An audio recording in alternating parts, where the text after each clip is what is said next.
Hello, everyone, and thank you for joining Hashtag No Limits. I am your host, Shelley Kino, and Hashtag No Limits is about people who society places limits upon, but who are busting through those limits.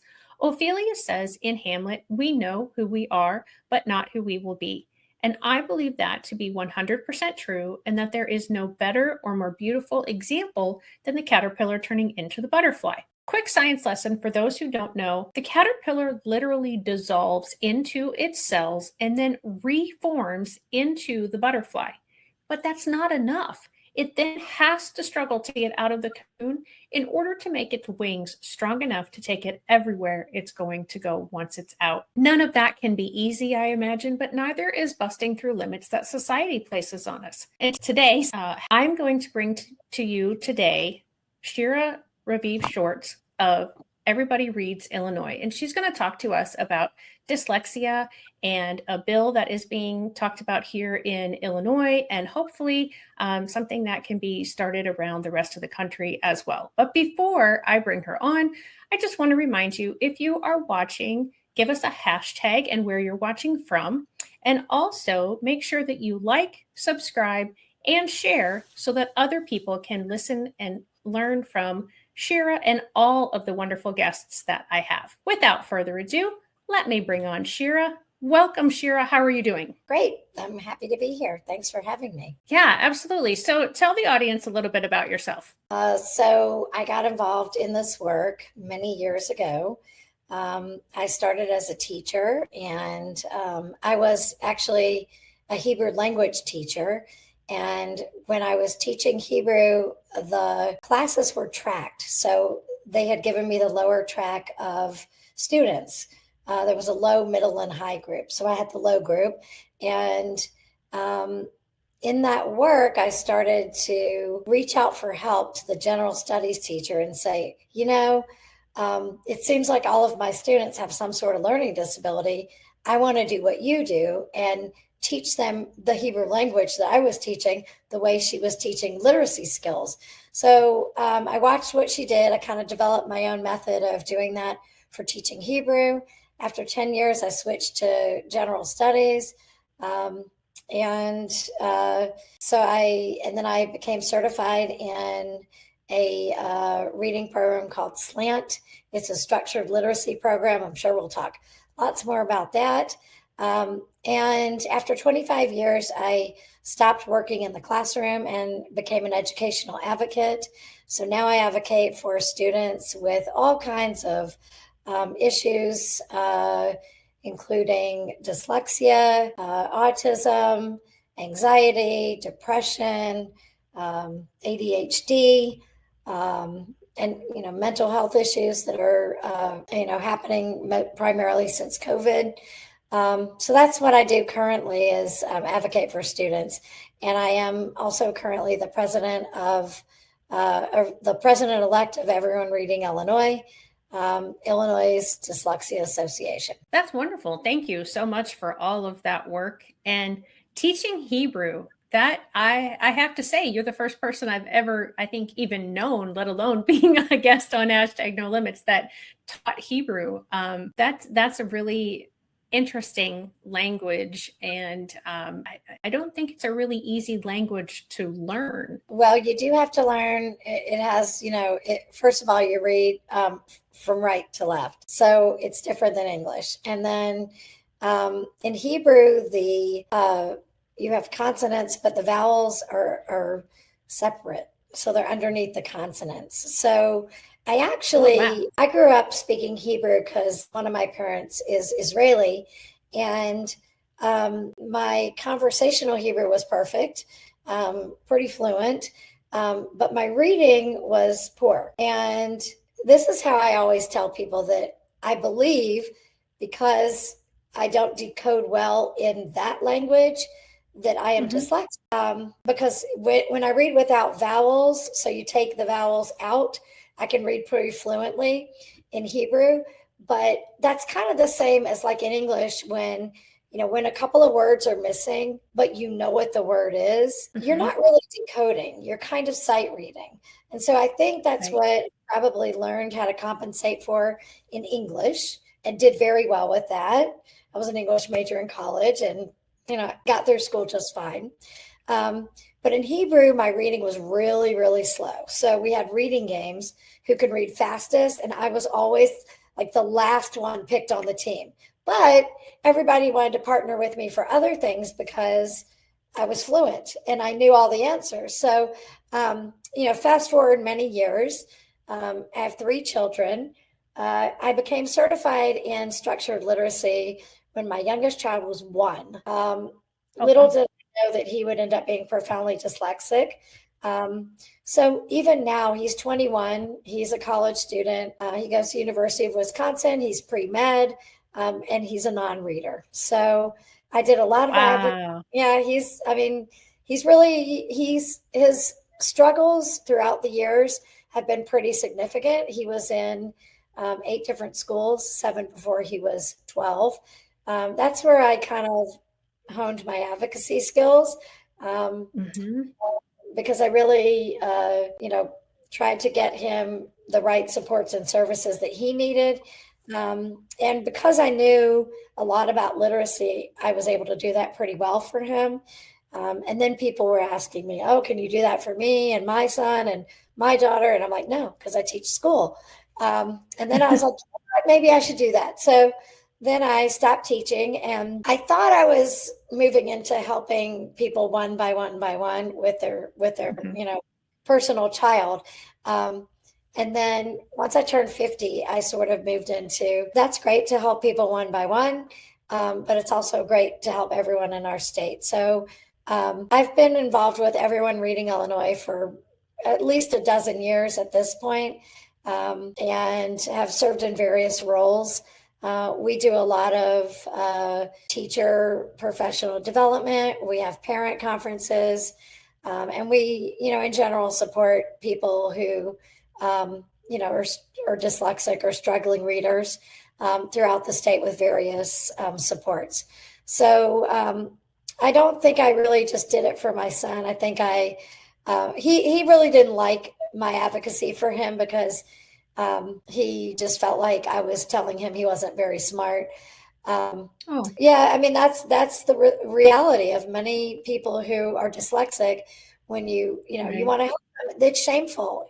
They live in shame because they struggle. And so once they're reached the right way with the right kind of supports, their world can really open up. So we've done a lot of great work in Everyone Reading Illinois, and I'm excited to share some of those things with you. Yeah, that's awesome. So let's first, before we get too far into this, give a definition and maybe even some examples, because I think people have an idea of what dyslexia is, and I believe that a lot of that is incorrect. I've had several different people in the last, I guess, year or so that have come on to talk about dyslexia, because I'm hoping that with all the different people that, the word will get out there, what dyslexia really is and how it can look in different people. And, that it has nothing to do with intelligence whatsoever. And if you would just give us a definition of what dyslexia is and then some of those examples. So in a nutshell, dyslexia is basically an unexpected difficulty in reading in relation to someone's intelligence. The actual definition that Everyone Reading Illinois uses is the definition from the International Dyslexia Association, and it is that dyslexia is a learning disability that's marked by an impairment in the ability to recognize and match sounds with written language, with written letters and words. It's a neurological disorder, and it's characterized by an unexpected difficulty in reading by children or adults who otherwise should be able to read, who have intelligence, motivation, oral language proficiency, but yet are, struggling to read. So a great example of that is, like my son. He has high IQ, but he's a struggling reader. So it's hard to align that. It's hard to kind of understand that. Well, if he's smart and intelligent, why can he not read? So you're correct. There are a lot of, myths around dyslexia. It is not due to a lack of intelligence. It is not due to a lack of motivation. It is can be a global language processing issue. It's not due usually to poor instruction. And it's also not due to, socioeconomic level. People can learn to read if given the opportunity. So there are kind of a couple of parts to it. There's the phonological processing part and the orthographic processing part. Phonological is the ability to use the sounds that make up the words that someone is reading. And the orthographic process is the ability to retain and retrieve the way the words look in print. So orthographic processing has more to do with the encoding or the spelling pieces of it. People with dyslexia generally struggle to acquire early literacy skills, letter names, sounds, rhyming. They have trouble with, even easy kind of Dr. Seuss books, those rhyming books, have trouble hearing those sounds, often have challenges with rapid naming, with spelling. Dyslexics can often have strong comprehension, but yet they read slowly. So that kind of characterizes what dyslexia is. I have had former students that have had diagnoses of dyslexia, and they have, not all of them, but a few of them have told me that, I think one of the myths about dyslexia is you're seeing the letter back or you're seeing the number backwards. And from what people that I have spoken to with dyslexia have said to me is that it's not a letter, could be an entire word, but also I've had some people tell me that the sentences will sort of come together, or the words come together, and then the person's brain has to decipher, if it's saying this is, they'll see THISIS all as one word, and they'll have to figure out where the separation is. Have you had experience, anyone tell you that, or is there any studies? I always tell people that they're like the top 5 myths of dyslexia, and one of them is that dyslexia is a vision issue. And it's really not. There is a very big difference between vision issues, which there can be vision issues, but even remediating vision issues is not going to teach you to learn how to read. So you're still going to have to learn how to read. What I find is probably a reason why people say that, letters are jumping off the page, or reversals, or B's or D's, P's and Q's, is really because of the rapid naming issue and the issues with that matching the sounds to the letters. So they look alike, they're not alike. And with rapid naming, sometimes that inability to pull up what it is at play. I also find that dyslexic students, often people say they have tracking issues. So what you're talking about is either the words are smushed together, or the teacher says, well, their eyes aren't looking at the words as they're reading them, or whatever it is. What I find is that dyslexic students, and I tutor dyslexic kids, so I see this all the time, that they are working overtime to try to just read what's on the page. And so they're going to use any clues they have. They're very used to using compensatory strategies to figure out what they're reading. That may mean that their eyes go to the end of the sentence, and then they kind of get the gist of it. They can guess at a word, or they can use context to say or pronounce a word, even though they're not decoding it. So I find that happens a lot. I actually have to unlearn or unteach kids that that's not the way we read, and that you can slow it down and you can read and can use your decoding strategies to do that. So it really is not a vision issue. And I also know this because I asked my son's eye doctor, how come we've never diagnosed him with a vision disorder or a vision issue? He's dyslexic, and he's, because those are two different things. He certainly says I have patients that come to me that have vision issues, Mm-hmm. that is dyslexia. So that's what I can say about Okay. dyslexia. It really is one of the biggest myths of I've often had teachers say to me, he's not dyslexic. He doesn't confuse his B's and his D's. I'm like, well, that's nothing to do with it. So Right. And yeah, and that's why, like I said, I've had several guests in the last 8 to 12 months about dyslexia, because I know here in Illinois that we have a kind of a dyslexia handbook that was put out by the State Board of Education that kind of gives us guidance of some strategies and tips to implement in the classrooms, and also, things to look for to help us know if somebody should be evaluated for special education. And just for those who may not know, dyslexia, and you mentioned this earlier, does fall under the umbrella of specific learning disability. And a lot of states across the country, and even here in Illinois, a lot of districts still do not like to put the word dyslexia on the IEP if the student is found eligible for a specific learning disability. But they absolutely can. And so what would you say are the pros and cons to just leaving the umbrella term of specific learning disability versus having that and dyslexia specifically noted as the specific learning disability? So a couple of things. First, I'm glad you mentioned the Dyslexia Handbook. So it was put out by the Board of Education, written by people like me. So I actually served on the committee who I didn't write the initial version of it. People from Everyone Reading Illinois were involved in the writing of that initial document.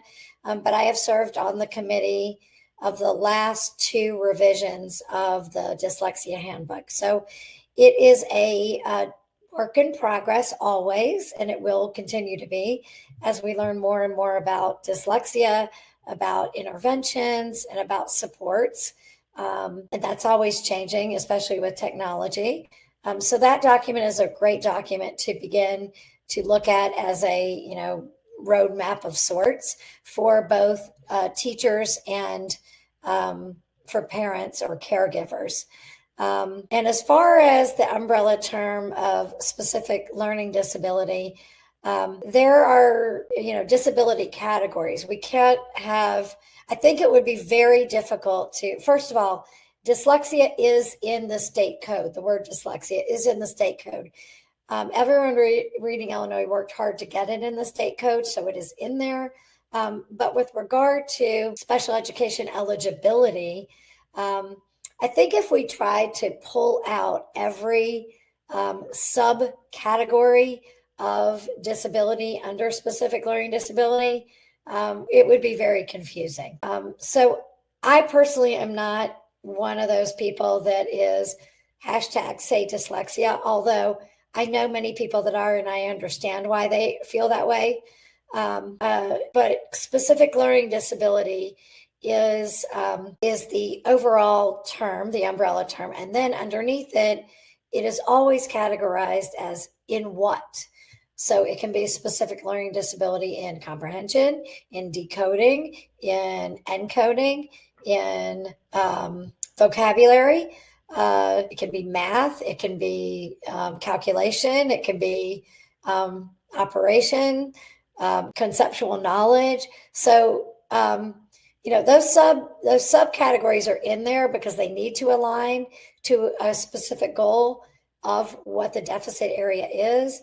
So for now, I'm okay with the umbrella term as long as it's categorized underneath, and there are boxes to check on an IEP of what the specific learning disability is. So hopefully that answers. Yeah. And I have the Dyslexia Handbook. I'm going to pull that up. I have it minimized on it's a shortcut, I should say, on my computer because I have referenced it so often, and it's just easier now for me to do it that way.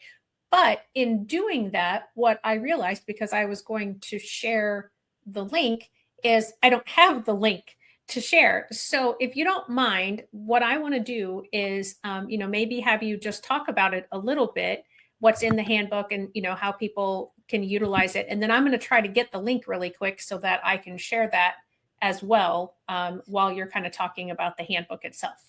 Okay. Well, the handbook, it's a little complicated because the handbook is actually, you can get to it by just looking up Dyslexia Handbook for Illinois, but it's also linked to the state literacy plan. So I was also on the committee that wrote the Illinois State Board of Education literacy plan. Unfortunately, our entire, and again, it was a group of 20 people, and we all have to agree on things. I wanted to go further and further and align it more with dyslexia. It is the literacy state's handbook, but yet it only mentions dyslexia once or twice in the entire document. And one of those is the link to the dyslexia handbook.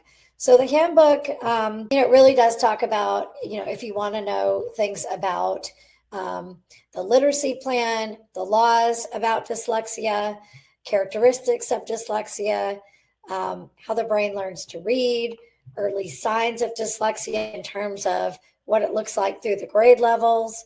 It talks about how to screen, what schools do for screening and assessments for dyslexia, then moves into interventions for dyslexia.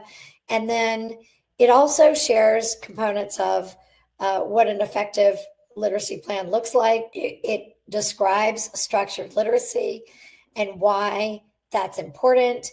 And then, just general information about dyslexia for professionals. It's divided into, can be for professionals, can be for caregivers, and administration also. So that's pretty much what's in the handbook. Awesome. And it's 185 pages long.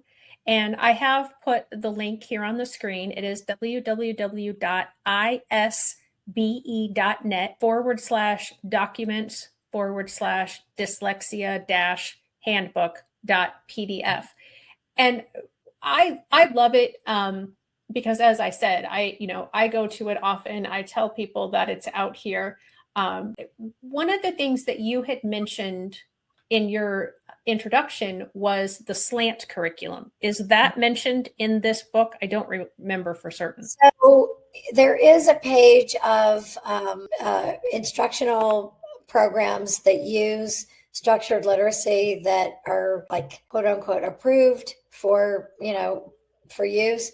And slant is one of those, along with many others, which you've probably heard of, like Wilson. I think, not sure what other ones are in there. That was not a section I worked on, but I mean, right, we had to divide this up. So right. I think that's also in the section. There's an added section of, for more information links you can click on of toolboxes. It's a toolbox. So it should be in the toolbox section. Okay. What programs are kind of not approved, but are, approved by the International Dyslexia Association at this point. So those are it's such a fabulous document, and I'm just kind of scrolling through it probably too quickly for anybody to really read anything that is here, but it just gives such amazing information. And I think I'm going to stop sharing just so that, because like I said, I'm probably scrolling through it too fast for anybody to read it. But I really think, depending on who you are, if you're a caregiver, parent, look at that section first. You don't have to read the whole thing. Right. If you're an educator, there's an educator section. You certainly can look at that section. It really is comprehensive. Look, it started out when I started working on the handbook, it was less than half this size. And now we've grown it because we know that we need more information in there, and there's a lot to know and a lot to learn. Yeah, it is. It's such a eruption of information Yes. as far as dyslexia is concerned, and also dysgraphia, which I know that's not your arena, but and I never pronounced this one right. Dyscalculia. Yeah. And all of those fall under that specific learning disability. So being an advocate, I actually, have to kind of spread my expertise across pretty much everything educationally. Mm-hmm. Unfortunately, I've had 3 kids go through school, and, so I know curriculum, like where is a 5th grader, in math in January? Where do they need to be? I can tell you.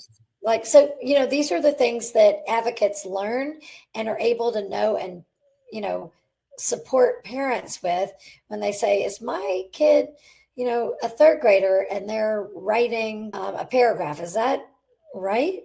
And I can say, well, so that would be the dysgraphia pieces. What does it look like? What do what do they need to know? And what are the supports and interventions that can be put in place to support someone with dysgraphia also? There are comorbidities with dyslexia. Dysgraphia is certainly one of them.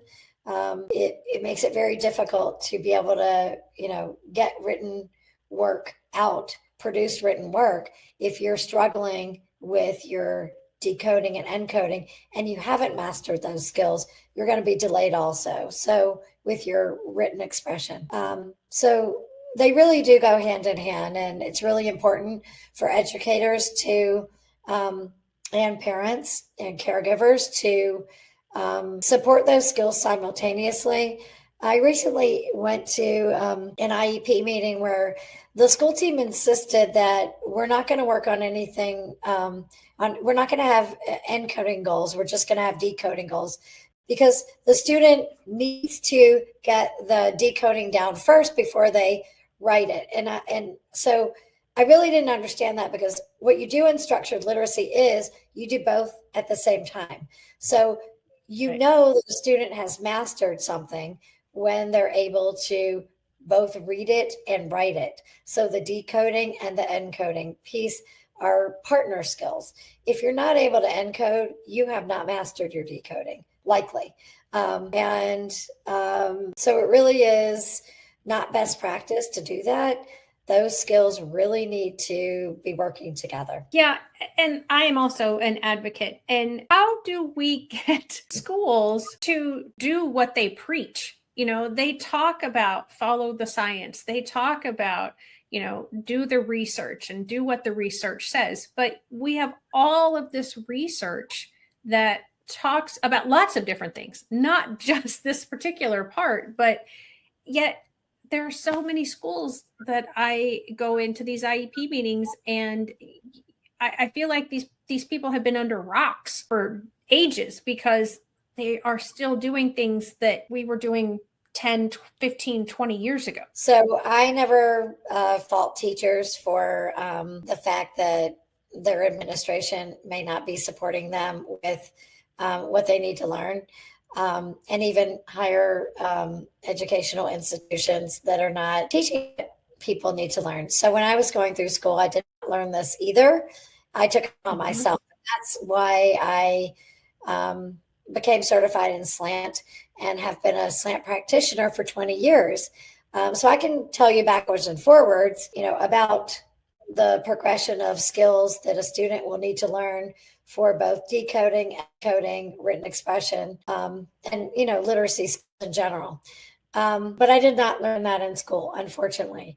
And so I think if you as a teacher or a parent have not encountered Emily Hanford's Sold a Story, that really is what it's all about. We've been talking about the lack of all of the things that are lacking with regard to literacy instruction for years. And along comes this investigative reporter who does a much better job at articulating all of these, pitfalls in education than we have done. And now it's become a national problem. So if you haven't listened to Sold a Story, I would, listen to that first and then begin to investigate on your own.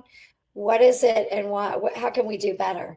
And part of it is, which we do have addressed in the Illinois State Board literacy plan, in the new literacy plan.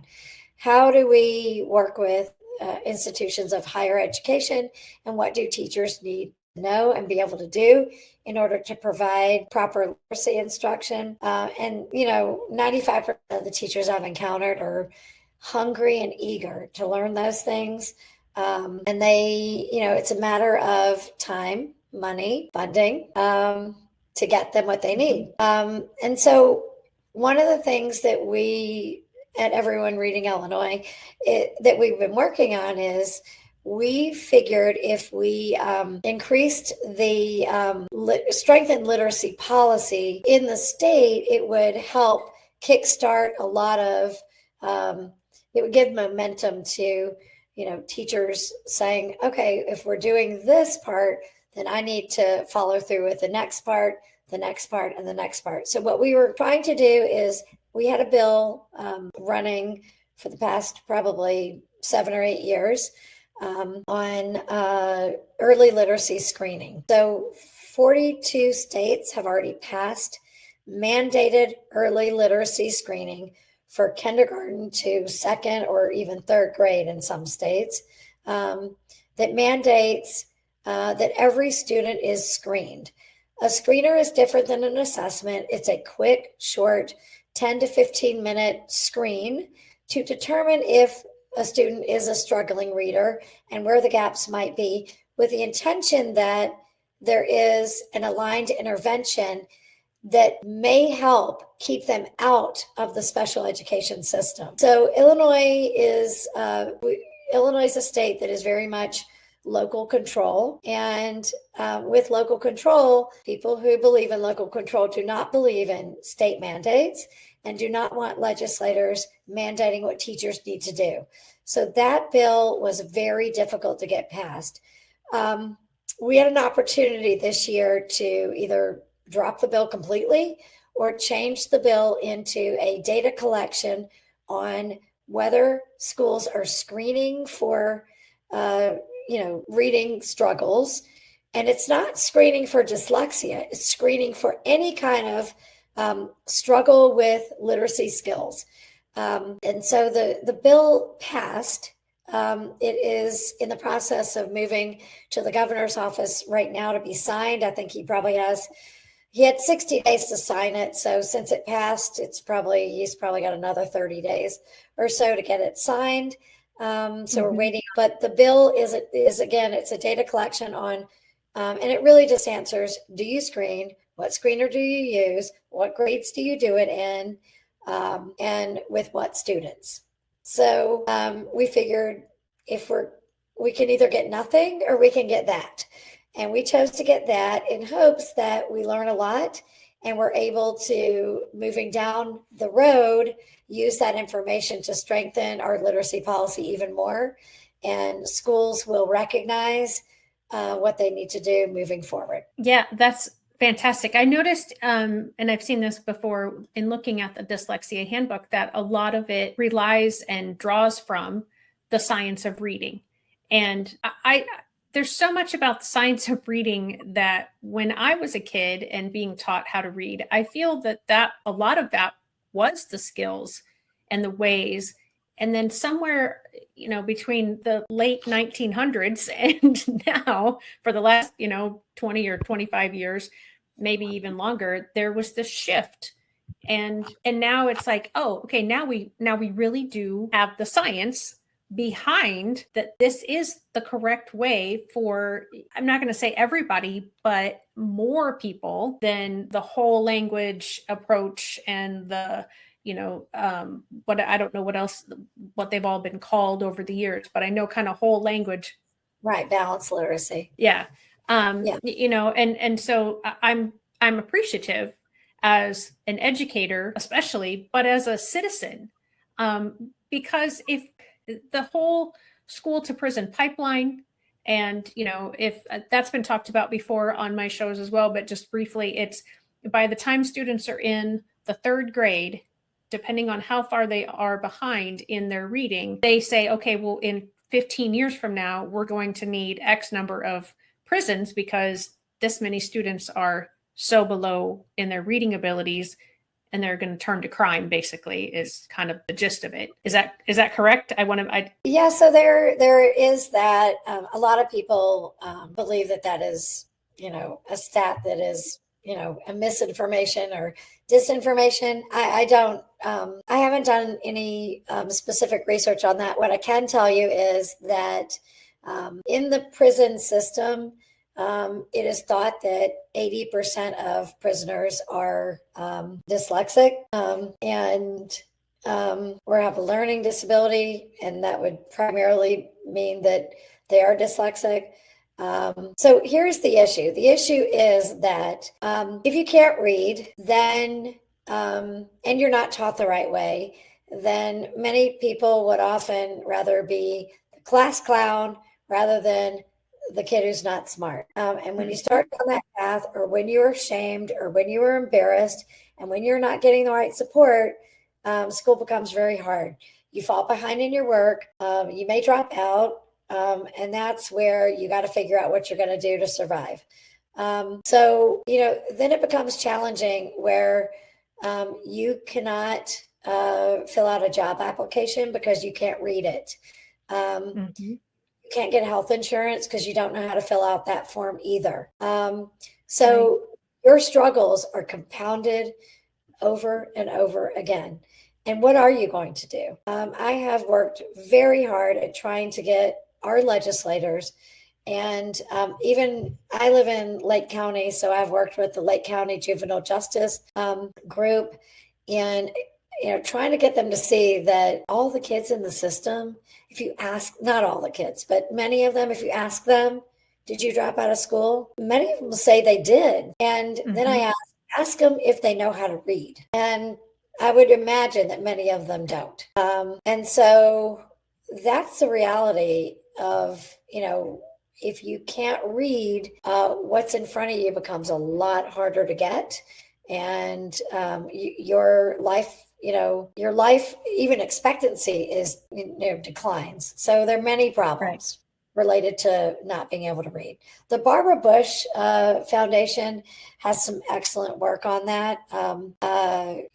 She said, even things like if you can't read a pill bottle, you may take the wrong medication. I mean, this is, it boils it down to that simple. So a lot of stuff out there that you can read about that too. Yeah, absolutely. Absolutely. 100% agree with that analysis. I've heard it. I've seen it. If you're struggling in school, absolutely, you're going to act out and be the class clown or the troublemaker rather than be the quote unquote dumb kid. And I also work with juveniles in the 4th Judicial Circuit, and I see a lot of them struggling with reading. And absolutely what you said, and what I alluded to before is, as a citizen, I want the students to know how to read and to do basic math. And I don't just want them getting pushed from grade to grade to grade because it's easier. Because then, I hate to bring it all the way down to money, because I know that's, something that people talk about all the time. Well, it's just about the dollars. Well, it is about the dollars in this sense, because if we're not providing the schools what they need to educate our students appropriately, they're going to have problems in society as adults, likelier. I mean, it's not guaranteed, but there's a higher likelihood. And so we're going to pay for them in that aspect. So to me, it's much more logical to give them what they need and support them and provide the proper education for them. And that goes even further back to, as you mentioned, getting the higher institutions teaching our future teachers what they really need to reach the students and give the students that appropriate education. And then, it's a very compound issue. It's not, just one, unfortunately, simple, quick fix. So, we do have, the reason we started working on this bill is because of the NAEP scores in Illinois and how low they were. So, it was around something like only 15% of Black students were reading proficiently, 25% of Hispanic students, and 45% of white students. So, And the numbers were, even 21% of low income students were, reading proficiently. So if you flip that, it's something like 85% of Black students are not reading proficiently. 75% of Hispanics are not reading proficiently, close to 65% of white students. And then it was something like 79% of low income students. So interestingly enough, last month, Illinois State Board of Education, the head of the State Board of Education, decided that Illinois was going to change the cut score for proficiency levels and lower the score so that numbers will be changed. So, it really was very uncertain how that would teach people to read. And I was very uncomfortable with that. But I think that, that the Board of Education passed that bill. So unfortunately, our cut scores are going to be different. And we have, I think the repercussions of that are going to be really, really severe because I do too. Yes, I think that if you think about it, our teachers are going to be disempowered. Our students are going to be disempowered. It's really going to have a big effect, bigger than they think. And I was just really uncomfortable with that. So no, thank you for bringing that up. Okay. Let's make it look better, but not actually be better. Yeah. Is all that's happening. Wow. Yeah. I wasn't aware of that. And so I appreciate you bringing that to my attention. And that's the politics of education. And that's, I'm bothered by the politics of education. Because there are people that are arranging education that really don't understand education. Right. And, it's essentially, if you shift the numbers on paper, it really doesn't change the reality of the fact that our students are not reading at proficient levels. And, far too many students are not reading at proficient levels. We graduate, and I've advocated for students who are moving from 8th grade to high school who cannot read. And that is just a crime. And if they're not reading when they move to 8th grade, they're certainly not reading when they graduate, because you don't teach a student to read in high school with, they're moving on. There is a stat that if you're not a proficient reader by 4th grade, you'll likely remain so until, for the rest of your life. So lowering expectations to me is really something that sends the wrong message. It kind of tells educators that things are more fine than they really are. And it excuses the lack of serious intervention. And it really doesn't support the fundamental, problem we have, which is students need to learn to read. So it's really the students that are going to pay the price for it. And the only people that this serves is maybe our state's Board of Education and the optics of what it looks like. But yes, that should not have happened. Yeah, no, that's that's so sad. And just literacy in general. Because everyone reading Illinois, so we've kind of touched on little bits, but I just want to make sure that we've really covered, kind of the purpose and the hope for the organization, Everyone Reading Illinois. So if we can talk about that for a few minutes, just to make sure that we really get that out there so that everybody understands, they know what Everyone Reading Illinois is about and who can utilize it and what it does and how they can utilize it. That would be awesome. Okay. So we have, there's lots of things I want to talk about, but I'll go in order.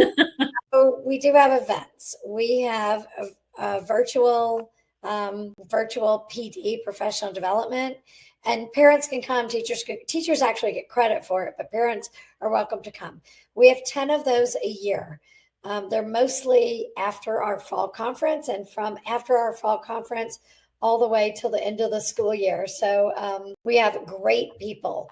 So Emily Hanford, who did Sold a Story, was one of those people. They're really touch on all subjects, and they are the top people in the field that we get to do these. And you can look back and see some of the people that we've had. In October, we have our fall conference, and it's really for educators And I've been to a lot of dyslexia conferences, and I promise I'm not just saying this because it's ours, but we are very selective about who is speaking and and we get a lot of proposals. So we have the opportunity to be fairly selective and have really great speakers. We have 3 parent conferences a year. We have one in central, like Chicago area. We have one downstate it's in close to Springfield area, and like Bloomington, Normal areas where we hold that one. And then we have a virtual one that's going to be September 21st. So we always have a virtual one for parents who can't make either of those, but would like to learn more. We have opportunities to engage at the board level or at the auxiliary board level. The auxiliary board is people who may not have time to be on our regular board, but certainly want to participate and help with our efforts. We're a working board. One of the things I'm really proud of is that last year we started a junior board. This is a junior board for young people ages 14 to 22 who, and I started the junior board because I realized when we were applying for colleges that he didn't have any extracurricular activities because dyslexia is a robber of time, and he just didn't have time to do any extracurriculars. So, he's in college and it's over for him. But, some of these kids, I want them to be on our board. And I told them, come to one meeting, do one thing for our organization. I don't care what you do. If you don't come to any other meetings, come to one and then put it on your resume because you deserve that. And it's really to get their story out. They have met with legislators and shared their story. They have met with parents and shared their story. Next week, we have our junior board meetings are 30 minutes long. These students are busy. I don't want to keep them more than that. So I keep the meetings to 30 minutes and they're every month to 6 weeks. And, again, they don't have to come to every single one, but the upcoming one is one of our board members he was a neuropsychologist, is going to share how you diagnose dyslexia and what it means for them.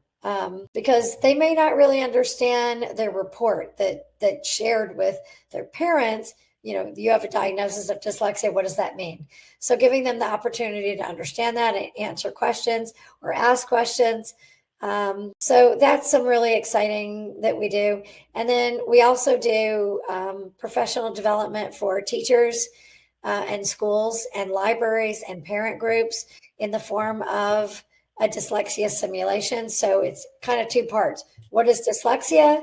And then it's a simulation, but it's not to make you feel like you have dyslexia. It's to make you kind of understand what students go through and the challenges they face when they have dyslexia. So that's a really important program. And everyone that we've done that for has said, wow, this is one of the most impactful professional developments we've ever had.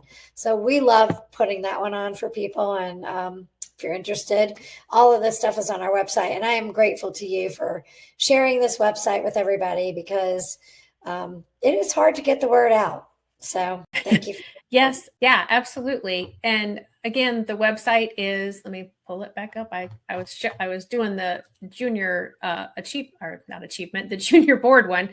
So yeah, it's everyonereadingillinois.org. No spaces, no periods, just Everyone Reading Illinois, all one word.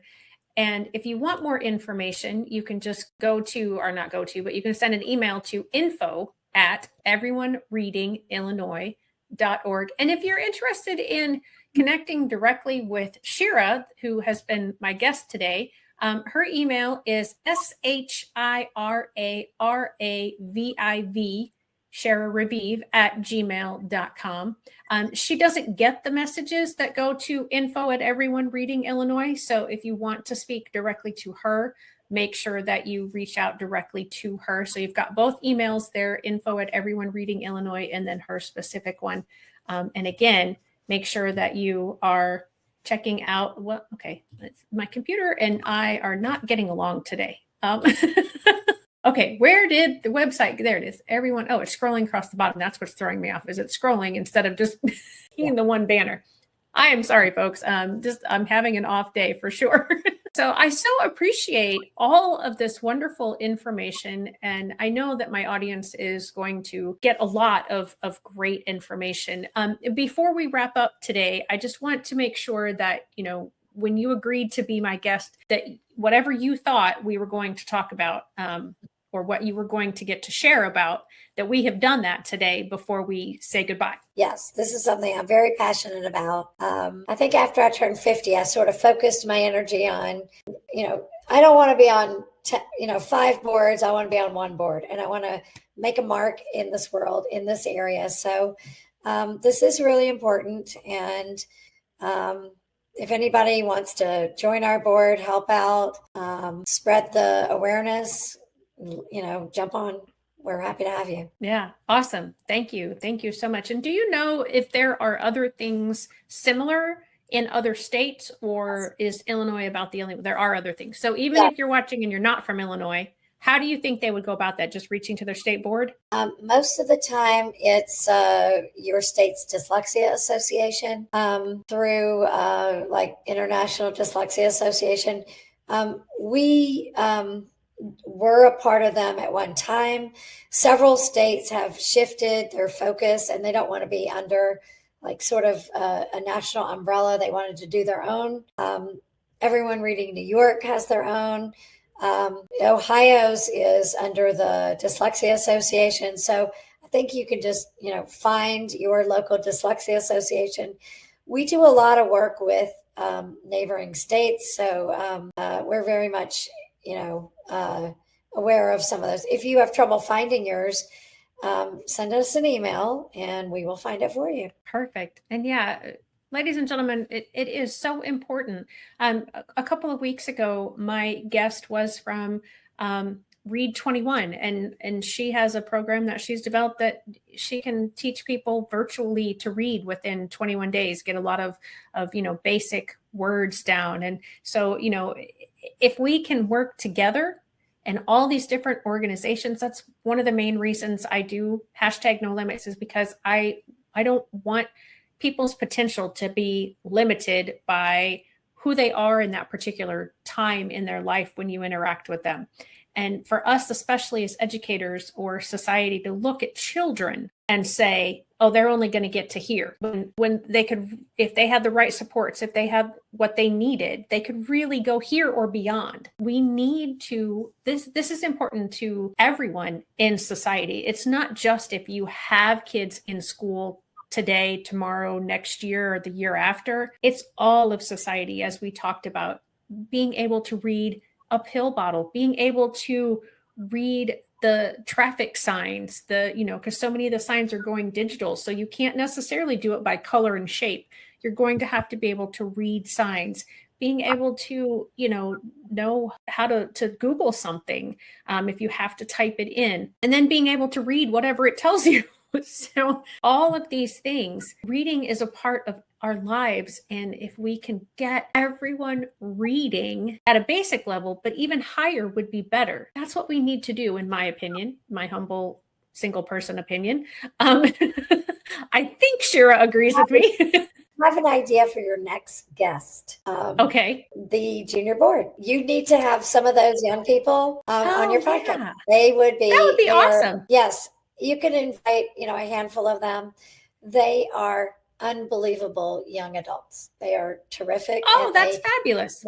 Yes, I'm happy to connect you with them. And anybody, who's listening to this, if you would like your, young person to join our board, there is a place on our website to apply for that. So perfect. Yep. And I've stopped sharing the website, so I can't pull that back up right away, but just go to that website, everybodyreadingillinois.org, and check that out. And yeah, look for a future episode where members of the junior board will be my guests. So on that note, thank you again, Shira, for being my guest today. And for all of you who joined us, make sure that you are subscribing so you don't miss an episode, but especially now the follow-up episode with some of those junior board members. And remember, guys, we know who we are